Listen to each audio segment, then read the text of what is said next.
और आइए मौसम की अपडेट के साथ बुलेटिन का आगाज करते हैं। आपके साथ मैं हूं कंचन डोगरा और आइए सबसे पहले जानिए कि उत्तराखंड में एक बार फिर से मौसम करवट ले चुका है। बारिश का अलर्ट जारी किया गया है। मौसम विज्ञान केंद्र ने प्रदेश में 5 जून तक तेज बारिश का पूर्वानुमान जताया है। देहरादून, टिहरी, पौड़ी, उत्तरकाशी, चमोली और कई और इलाकों में बारिश का अलर्ट जारी किया गया है। साथ ही कई इलाकों में आंधी के साथ ही तेज बारिश की चेतावनी जारी की गई है।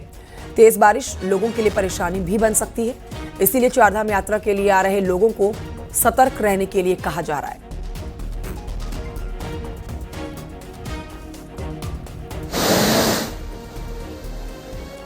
कई इलाकों में तेज बारिश देखने को मिल रही है। देहरादून में भी देर रात से झमाझम बारिश हो रही है।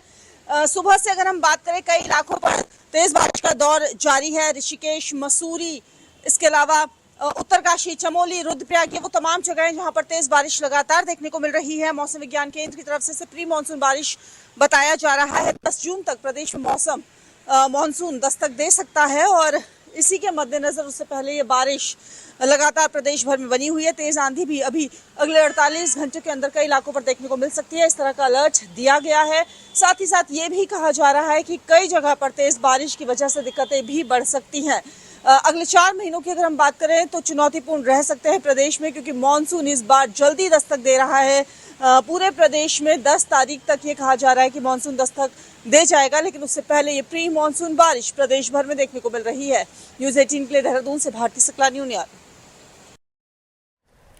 और आइए बढ़ते हैं आगे। आपको बताते हैं कि रविवार को बद्रीनाथ धाम और हेमकुंड साहिब में हुई है जमकर बर्फबारी। तस्वीरें आपको दिखाएंगे। कड़ाके की ठंड से जनजीवन इस समय प्रभावित हो रखा है। जी हाँ, ऊंचाई वाले इलाकों में बर्फबारी हुई है और बारिश भी हुई है, जिससे ठंड बढ़ गई है। अलाव का सहारा लेते हुए लोग यहाँ पर नजर आ रहे हैं। उत्तराखंड के ऊंचे इलाकों में कुदरत ने सफेद चादर बिछा दी है बर्फबारी के बाद। देखिए तस्वीरें आपके सामने, 2 चारधाम यात्रा से जुड़ी हुई एक तस्वीर और दूसरी तस्वीर चमोली के ऊंचे पर्वतों से, जहां सफेद चादर में लिपटे हुए नरनारायण पर्वत आपको नजर आएंगे। नीलकंठ पर्वत आपको नजर आएगा। जमकर बर्फबारी हुई है। अब ये 3 तस्वीरें, जिसमें तीसरी तस्वीर हेमकुंड साहिब की आप देख रहे हैं। पहले ही यहाँ पर जो मोटी बर्फ की चादर बिछी हुई थी, उसको हटाने के लिए लगातार जवान जो हैं वो युद्ध स्तर पर ऑपरेशन चलाए हुए थे। अब जब रास्ता साफ किया गया, यहाँ पर श्रद्धालु पहुंच रहे हैं दर्शन करने के लिए। एक के बाद एक जत्था यहाँ पहुंच रहा है, तो एक बार फिर से जो बर्फबारी हुई है उससे मोटी सफेद बर्फ की चादर रास्तों पर बिछ चुकी है।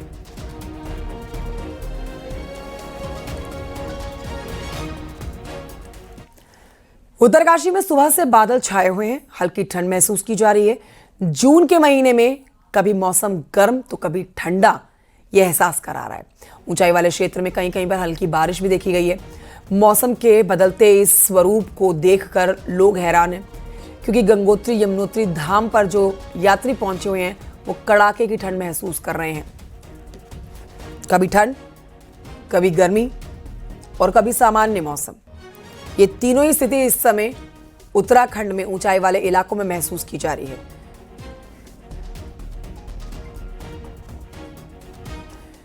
मॉनसून की समय से पहले दस्तक, सामान्य से अधिक बारिश होने की संभावना के बीच मौसम विभाग के फोरकास्ट से प्रशासनिक मशीनरी के हाथ पांव फूले हुए हैं। सरकार का आपदा प्रबंधन तंत्र भी पूरी तरह से सतर्क हो गया है।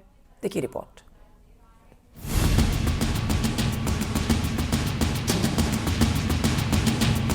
ऑल ओवर इंडिया की अगर बात करते हैं तो उसमें ये बोला गया कि जो लॉन्ग पीरियड एवरेज हमारा, उसकी 106% बारिश हमको मिलेगी। तो इसका मतलब ये है कि 6% जो है नॉर्मल से ऊपर मिलेगी। तो इस तरह की है। और उत्तराखंड में भी ये बोला गया कि यहाँ पर भी जो है 108% जो लॉन्ग पीरियड एवरेज हमारा यहाँ है, उससे 108% वो रहने की उम्मीद है। उत्तराखंड मौसम विभाग के निदेशक विक्रम सिंह ने इसी फोरकास्ट ने राज्य की प्रशासनिक मशीनरी के माथे पर चिंता की लकीरें ला दी हैं। दरअसल उत्तराखंड में मानसून से हर साल भारी तबाही होती है और इस बार से पहले मानसून की दस्तक और सामान्य से अधिक बारिश की चेतावनी ने प्रशासन को अलर्ट मोड में ला दिया है। नतीजतन तैयारियों की जोर शोर से समीक्षा की जा रही है। आपदा प्रबंधन विभाग ने मौसम विभाग को तहसील लेवल पर फोरकास्ट देने को कहा है। जल भराव वाले क्षेत्रों में सफाई अभियान चलाने के निर्देश दिए गए हैं। तहसीलों में स्थानीय आपदा प्रबंधन टीमें गठित करने के निर्देश दिए गए हैं। पहला है कि जल निकासी प्रणाली को सुदृढ़ किया जाए। तो आप देख रहे होंगे सब जगह अभियान चल रहा है नाले नालियों की सफाई के लिए। और विगत वर्षों में जहाँ जहाँ पानी जाम होने के कारण जल भराव की स्थिति उत्पन्न हुई है, उन सभी में सफाई का काम किया जा रहा है। उसी प्रकार से राहत बचाव उपकरण जो हमारे होते हैं, सभी प्रकार के उपकरण जहाँ जहाँ रखे गए हैं, सबको कहा गया है कि आप उपकरण की सॉर्टिंग कर लें, सबको उसके चलाने का विधिवत अभ्यास करा लें। मॉनसून के दौरान सबसे अधिक प्रभावित सड़कें होती हैं।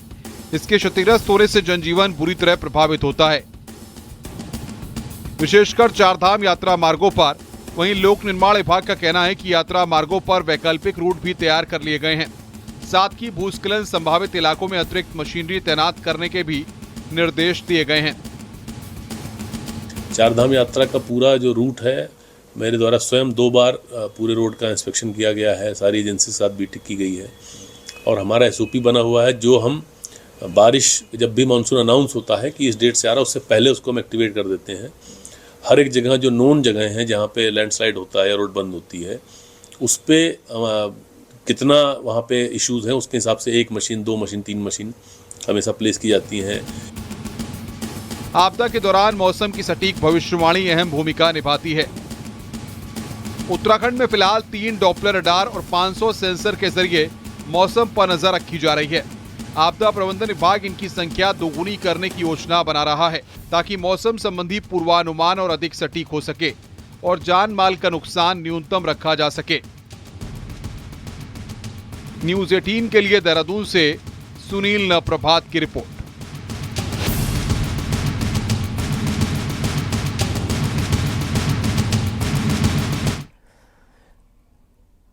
उधर देहरादून से एक बड़ी खबर आ रही है, जहां पर केंद्रीय मंत्री नितिन गडकरी का दौरा है और मंगलवार को देहरादून दौरे पर रहने वाले हैं केंद्रीय मंत्री नितिन गडकरी।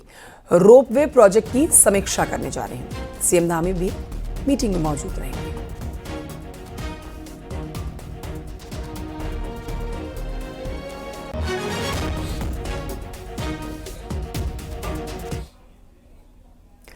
दो दिनों के उत्तराखंड के दौरे पर दूसरे दिन दिल्ली की मुख्यमंत्री रेखा गुप्ता परिवार के साथ आज बद्रीनाथ धाम पहुंची। भगवान बद्री के उन्होंने दर्शन किए, पूजन किए। बद्री विशाल पर देखिए पहुंचकर यहां पर जवानों के साथ एक फोटो भी खिंचवाई।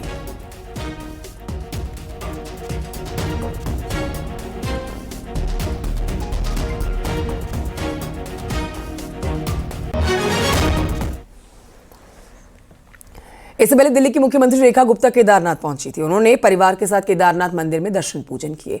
केदारनाथ धाम में दर्शन पूजन करने के बाद रेखा गुप्ता ने कहा कि मैं अपने परिवार के साथ केदारनाथ धाम में पूजा अर्चना करने आका ये अवसर पाकर बेहद सौभाग्यशाली महसूस कर रही हूँ खुद को। मैं कामना करती हूँ कि बाबा हमें इतनी शक्ति दे कि हम विकसित भारत और विकसित दिल्ली का लक्ष्य हासिल कर सकें। आज बहुत ही प्रसन्नता का अनुभव हो रहा है कि बाबा के चरणों में मैं अपना माथा टेक सकी। बाबा केदारनाथ की कृपा हुई, परिवार समेत मैं यहाँ दर्शन करने आई हूँ और मैंने बाबा के चरणों में एक ही अपनी मंशा जाहिर की है कि प्रभु इतना आशीर्वाद दो हम भारतवासियों को कि विकसित भारत, विकसित दिल्ली के इस लक्ष्य को हम सब मिल कर के पूरा कर सकें। और मेरे ऊपर तो जो प्रभु की कृपा है, जो जिम्मेदारी मुझे दी है दिल्ली के विकास के लिए, दिल्ली के लोगों की खुशहाली के लिए, मुझे प्रभु की शक्ति मिले और मैं अपने कार्य में पूरी मेहनत के साथ, पूरी शिद्दत के साथ में दिल्ली के निवासियों की सेवा कर सकूं और हम सब के ऊपर बाबा का आशीर्वाद बना रहे। केदारनाथ धाम में श्रद्धालुओं का सैलाब उमड़ रहा है। इस पर आज का अपडेट आप ले लीजिए। हजारों की संख्या में भक्त हर दिन दर्शन कर रहे हैं। श्रद्धालु केदारनाथ धाम पहुंच रहे हैं। 2 मई को कपाट खुले हैं बाबा के दर्शन करने के लिए। जो जानकारी मिल रही है, 12 लाख से ज्यादा लोगों ने रजिस्ट्रेशन करवाया था और अब तक जब 1 महीना पूरा हो चुका है चारधाम यात्रा को शुरू हुए, तो 7 लाख से ज्यादा भक्तों ने दर्शन अब तक कर लिए हैं। लेकिन यह आंकड़ा हर घंटे बढ़ रहा है, क्योंकि हर घंटे यहाँ पर जिस तरह से श्रद्धालु पहुँच के अपनी हाजिरी दर्ज करवा रहे हैं, बाबा के दर्शन कर रहे हैं, उससे ये आंकड़ा हर घंटे बदलता हुआ नजर आ रहा है।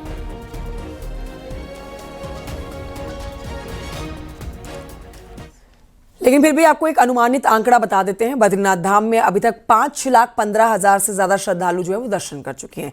कल यानी कि रविवार को 19,000 तीर्थयात्री पहुंचे हैं बद्रीनाथ। हर रोज 20,000 के करीब श्रद्धालु पहुंच रहे हैं।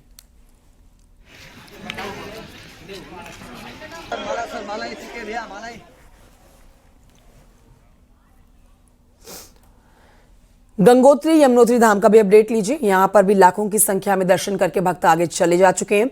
यमुनोत्री में 3,40,000 और गंगोत्री धाम में 3,30,000 से ज्यादा तीर्थयात्री दर्शन कर चुके हैं। यमुनोत्री, गंगोत्री, उत्तरकाशी से तस्वीरें, चारधाम यात्रा से जुड़ी हुई तस्वीरें आप तक पहुंचा रहे हैं और भक्तों की लंबी लंबी कतारें। इस बीच दिल्ली की मुख्यमंत्री रेखा गुप्ता भी दर्शन करके गई हैं। आज सुबह ही बद्रीनाथ धाम में उन्होंने अपनी हाजिरी लगाई, परिवार के साथ दर्शन करने पहुंची।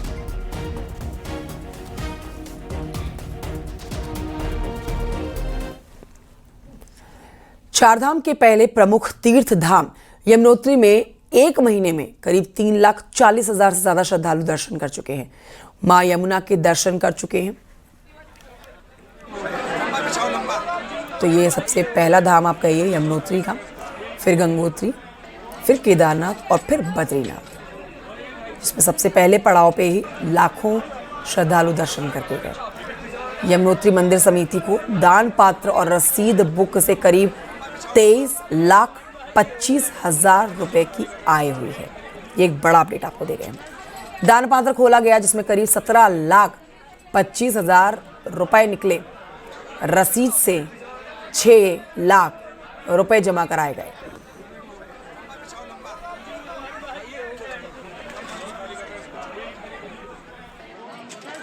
इस बार यमुनोत्री धाम में जो दान पात्र खोला गया है उसमें जो 17,24,738 रुपए जो है शुद्ध इनकम प्राप्त हुई है, जो हमने तहसील में जो भी जमा कर दी गई है। और हम यात्रियों से चाहते हैं कि अधिक से अधिक जो लोग दान पात्र में डालें, रसीद डालें, QR कोड बना रखा है उसमें डालें। उसी के सहयोग से जो हम चाहते हैं कि इस बार हम माँ यमुना जी का जो शीतकालीन प्रवास कुशीमठ में, उसमें हम नवनिर्माण धर्मशाला करना चाहते हैं। जय श्री यमुना मैया की।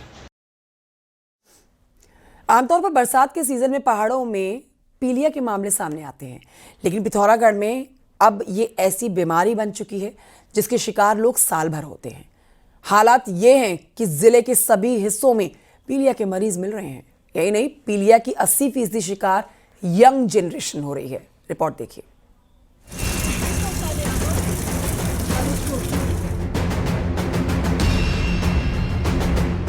बरसात खत्म होने के साथ ही पहाड़ों पे आमतौर पर पीलिया के मरीजों की तादाद ना के बराबर हो जाती थी, लेकिन बीते साल से पिथौरागढ़ के सभी हिस्सों में पीलिया के मरीज मिल रहे हैं। पीलिया की चपेट में ज्यादातर यंग जनरेशन आ रही है। हालात ये हैं कि 80% के मरीज 25 साल के भीतर मिल रहे हैं।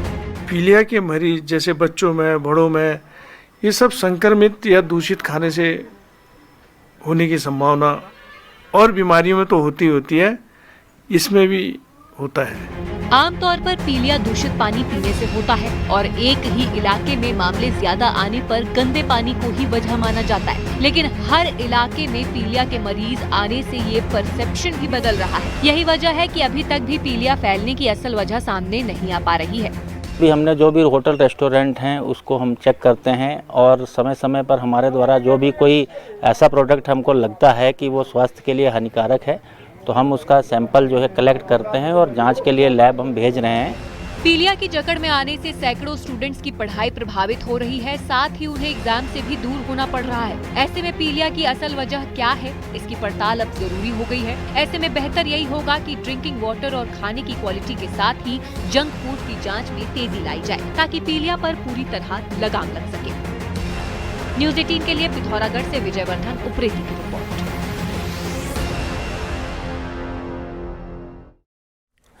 उधर रुद्रपुर में काशीपुर मार्ग पर रिंग रोड के फ्लाईओवर के पास में एक कार में अचानक से आग लग गई।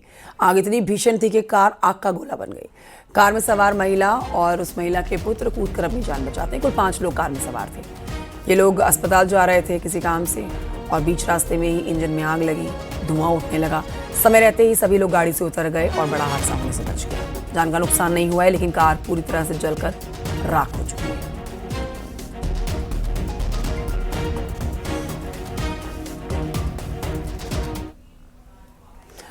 हरियाणा के ऋषिकेश घूमने आया 14 सदस्यीय पर्यटक दल के 2 लोग गंगा में डूब गए।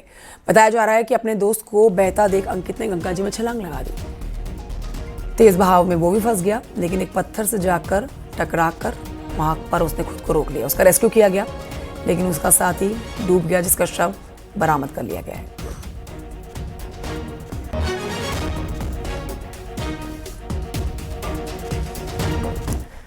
उधर हरिद्वार लक्सर रोड पर सड़क हादसे में एक युवक की दर्दनाक मौत हो गई है। हादसा पथरी इलाके के धनपुरा में हुआ है, जहां पर एक बाइक सवार युवक को पीछे से आ रहे डंपर ने कुचल दिया। लहूलुहान हालत में युवक को निजी अस्पताल में भर्ती करवाया गया है और यहां उसे मृत घोषित कर दिया है।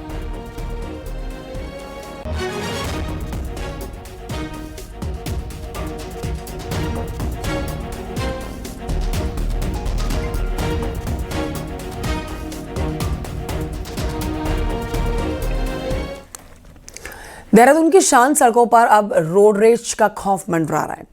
30 मई को राजपुर रोड पर एक ऐसा वाकया घटा है जिसने सबको हैरान किया।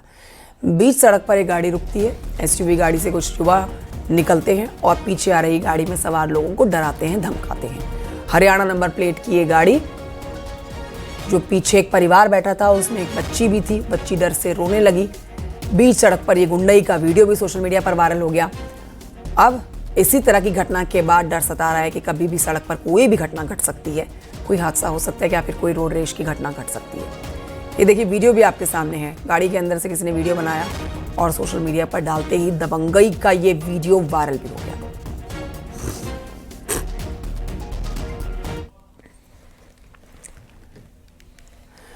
देहरादून से इस समय की बड़ी खबर आपको बता रहे हैं। पंचायत चुनाव से बड़ी खबर, जहां पर प्रशासकों का कार्यकाल बढ़ाने पर सोर्सेस के हवाले से जानकारी मिल रही है कि संशोधन अध्यादेश को हरी झंडी मिलने में अभी समय लग सकता है। जी हां, जल्द ही विधायी विभाग को राजभवन इसके लिए पत्र भेज सकता है। साथ ही अध्यादेश के कुछ बिंदुओं को और स्पष्ट करने के लिए राजभवन बोल सकता है।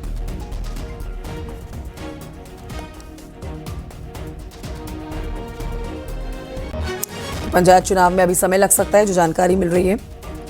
लगातार इस बात की खबरें आ रही थी सामने कि जल्द ही पंचायत चुनाव कराए जाएंगे, लेकिन अब ये ताज़ा अपडेट कि पंचायत चुनाव में अभी कुछ समय और लगने जा रहा है।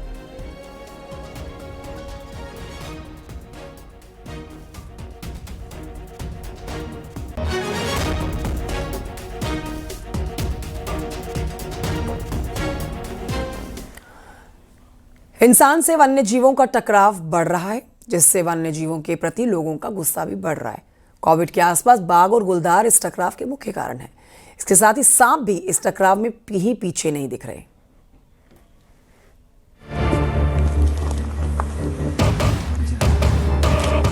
कॉर्बेट के आसपास बढ़ते बाघ एक और इंसान के लिए चुनौती बन रहे हैं। वहीं तराई के इलाके में इससे भी बड़ी चुनौती बन रहे हैं सांप। ये एक ऐसा जीव है जिसके चलते कई लोग अपनी जान गंवा रहे हैं। रामनगर वन प्रभाग में 2020 से अब तक 25 मामले सर्पदंश के आए हैं, जिनमें एक की मौत हुई है, जबकि 24 लोग घायल हुए। कॉर्बेट टाइगर रिजर्व में 2020 से अब तक सांप के डसने के 24 मामले सामने आए हैं, जिनमें 2 लोगों की मौत हुई, जबकि 22 लोग घायल हुए। तराई पश्चिमी वन प्रभाग में 2020 से अब तक सांप के काटने के 60 मामले सामने आए हैं, जिनमें 13 लोगों की मौत हुई, जबकि 47 लोग घायल हुए। कोई भी विषैले सांप हो तो उनके द्वारा जो है मौतें लगभग 50% के आसपास रिपोर्ट होती है इस लैंडस्केप में। आंकड़ों से साफ हो जाता है कि तराई में सांप इंसान से टकराव का बहुत बड़ा कारण बन रहा है। विभाग भी मानता है कि सांप के काटने की घटनाएं बढ़ रही हैं, जो चिंता का विषय है। और अगर घायलों की बात करें तो 2021 से टोटल 124 लोग घायल हुए मैन एनिमल कॉन्फ्लिक्ट की वजह से, और उसमें से 47 जो है घायल जो है सांप के द्वारा हुए हैं। तो इससे पता चलता है कि सांप एक बड़ा कारण है। जो ह्यूमन जो कॉन्फ्लिक्ट है, मैन एनिमल कॉन्फ्लिक्ट, तो इसमें सांप के द्वारा मृत्यु एक बड़ा कारण है।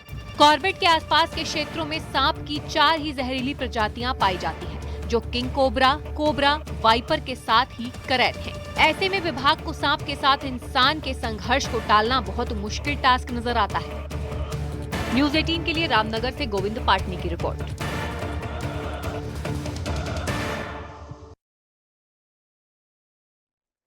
हरिद्वार से खबर अगली, जहां पर अर्धकुंभ 2027 की तैयारियां शुरू हो चुकी हैं। करोड़ों के निर्माण कार्यों की योजना बनाई जा रही है, लेकिन कुंभ 2021 में भारी भरकम बजट से बनाया गया आस्था पथ आज लावारिस हालत में हैं।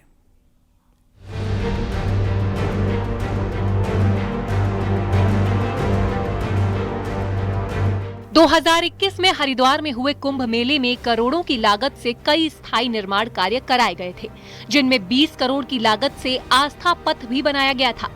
नीलधारा के किनारे करीब 1 किलोमीटर लंबे आस्था पथ में लोगों के टहलने के लिए सुंदर ट्रैक, सत्संग भवन, मेडिटेशन पॉइंट, सुबह शाम धार्मिक संगीत बजने वाला साउंड सिस्टम और तमाम तरह की सुविधा थी। लेकिन कुंभ खत्म होते ही आस्था पर की किसी ने सुध नहीं ली और आज आलम ये है कि ये भव्य निर्माण पूरी तरह से खस्ता हाल है और अब ये असामाजिक तत्वों का डेरा बन गया है। वो एक तरह से बेआस्था हो गया, लावारिस पड़ा हुआ है और वहाँ पर तमाम नशेड़ी भंगेड़ी इनका अड्डा बन गया है। तो ये जो जनता की गाड़ी कमाई है उसका कोई लाभ ना तो तीर्थयात्रियों को मिल रहा है ना लोकल लोगों को मिल रहा है। सिंचाई विभाग ने 2021 में आस्था पथ का निर्माण कराया था और योजना थी कि कुंभ के बाद इसको HRDA को सौंप दिया जाएगा। सिंचाई विभाग के अधिकारियों का दावा है कि विभागों के बीच बातचीत भी हुई, हालांकि इसका नतीजा कुछ नहीं निकला। जो है इस कुंभ मेले के अंतर्गत उस पर शायद पुनः जो है जीर्णोद्धार और ब्यूटिफिकेशन का कार्य शायद प्रस्तावित HRDA द्वारा किया जा रहा है और इसके तहत जो है इसको अतिशीघ्र हस्तांतरित कर दिया जाएगा। आस्था पथ के मेंटेनेंस के लिए ना किसी विभाग ने रुचि दिखाई, ना ही सिंचाई विभाग ने आस्था पथ की सुध ली। 2021 के कुंभ मेले में तैयार किए गए इस आस्था पथ में ना तो अब कोई आस्था बची है, ना ही यहाँ कोई पथ इस समय बचा हुआ है। उम्मीद की जा सकती है कि आने वाले अर्ध कुंभ मेले में मेला प्रशासन इसकी सुध लेगा और इसका पुनरुद्धार फिर से किया जा सकेगा। न्यूज़ 18 पुलकेश शुक्ला, हरिद्वार। पहाड़ की 10 बड़ी खबरें देखिए पहाड़ टॉप 10 में। रुड़की की झबरेड़ा पुलिस ने 9 करोड़ की धोखाधड़ी में शामिल इकबालपुर शुगर मिल के डायरेक्टर को गिरफ्तार किया। उत्तरकाशी के धनारी में जंगली सुअर का आतंक लोगों की चिंता बढ़ा रहा है। चमोली की पीपल कोठी में पिटकुल के खिलाफ लोगों का धरना प्रदर्शन चल रहा है। दलाई लामा के 90वें जन्म दिवस के मौके पर कोटद्वार में विधानसभा अध्यक्ष ने महिलाओं को सिलाई मशीन बांटी है। उत्तरकाशी में कृषि मंत्री गणेश जोशी मोरी ब्लॉक के गैंचवाड़ गांव पहुंचे, जहां उन्होंने किसानों से सीधा संवाद किया। बागेश्वर के कांडा रेंज में जंगलों में भीषण आग लग गई है, काफी नुकसान हुआ है वन संपदा को। अल्मोड़ा हल्द्वानी हाईवे करीब 12 घंटे के बाद खोला जा सका है। स्थानीय लोगों ने परेशानियों का सामना किया है। पिथौरागढ़ के धारचूला में बीजेपी ने सेना के सम्मान में निकाली तिरंगा यात्रा। चमोली में दोपहर बाद मौसम ने करवट ली है और बारिश के बाद लोगों को गर्मी से राहत मिल गई है। उत्तरकाशी में दोपहर होते ही मौसम बदल गया है। तेज बारिश के साथ लोगों को गर्मी से राहत मिली। वक्त एक छोटे से ब्रेक का है। 11 बजे की 11 खबरें देखिए ब्रेक के बाद।